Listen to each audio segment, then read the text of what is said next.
গ্রামাঞ্চলে মেয়েদের শিক্ষার একটা বিপ্লব এনে দিয়েছে। এই বিষয়টাও কিন্তু আগামী দিনে বাংলার ক্রীড়া ক্ষেত্রে একটা বিপ্লব আনবে। শ্রদ্ধেয় গোপাল রায় আজকের এই অভূতপূর্ব, চোখ দেখে আমাদের অন্তত জুড়িয়ে যাচ্ছে।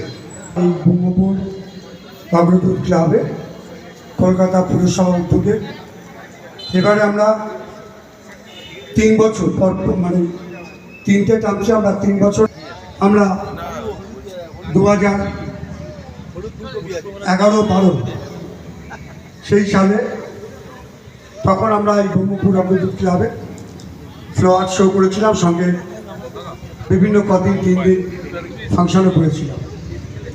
এবং আজকে আমরা আবার কলকাতা পুরসভা উদ্যোগে এবং আমাদের প্রধান মূল আকর্ষণ আমাদের যিনি উদ্বোধন করলেন আমাদের স্থানীয় বিধায়ক তথা রাজ্যের অত্যন্ত গুরুত্বপূর্ণ মন্ত্রী মামুন বিস্তারিতভাবে বলছিলেন।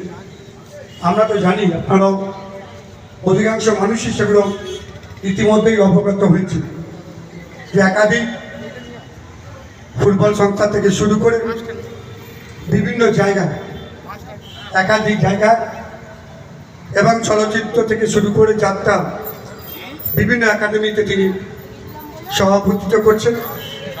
রাজ্যের বিভিন্ন প্রান্তে বিভিন্ন জায়গায় রাজ্যের মাননীয় মুখ্যমন্ত্রী যে উন্নয়নের জোয়ার তুলছেন তার প্রধান কারিগরের মধ্যে অন্যতম। আমরা একটু পরে তার বক্তব্য শুনব। মাননীয় শ্রী অরূপ বিশ্বাস, আমরা যেটা 2011-12 যখন আবার আমরা করেছিলাম সেদিনকেও আমরা দুজন সাক্ষী ছিলাম।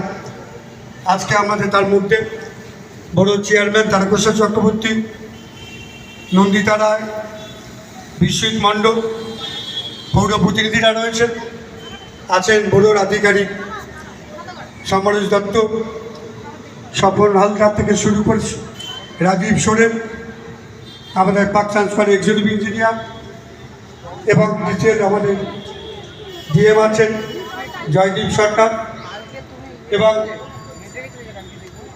যারা আরও আধিকারিকরা আছেন সকলকে অভিনন্দন জানাই। অভিনন্দন জানাই আমাদের ব্রহ্মপুর অগ্রদূত ক্লাব। তারা প্রতি বছরই আমাদের এইভাবে বিভিন্ন সামাজিক অনুষ্ঠান থেকে শুরু করে কলকাতা পুরসভা এত সুন্দর বিভিন্ন রকম আমরা ঘুরছিলাম, সব পৌর প্রতিনিধি এবং মাননীয় মন্ত্রী অরূপ বিশ্বাসও ঘুরছিলেন। বিভিন্ন রকমের গাছ, ফুলের গাছ থেকে শুরু করে রকমারি সবজি থেকে শুরু করে নানা রকম আমরা 3 দিন এই অঞ্চলের মানুষ আমরা পরিদর্শন করতে পারবো। পাশাপাশি আমরা রোজই এই অঞ্চলে আমরা প্রত্যেকে সঙ্গীত অনুষ্ঠানে,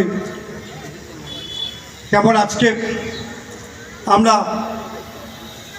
তথাগত সেনগুপ্ত ও প্রথম এবার উঠবেন আমাদের উদ্বোধন অনুষ্ঠানের পরে, তারপরে বিভিন্ন শিল্পীরা আছে। আমি অভিনন্দন জানাই আমার সকল উদ্যোক্তারা, যারা প্রত্যেকে কুণাল সুভাষ থেকে শুরু করে সমীর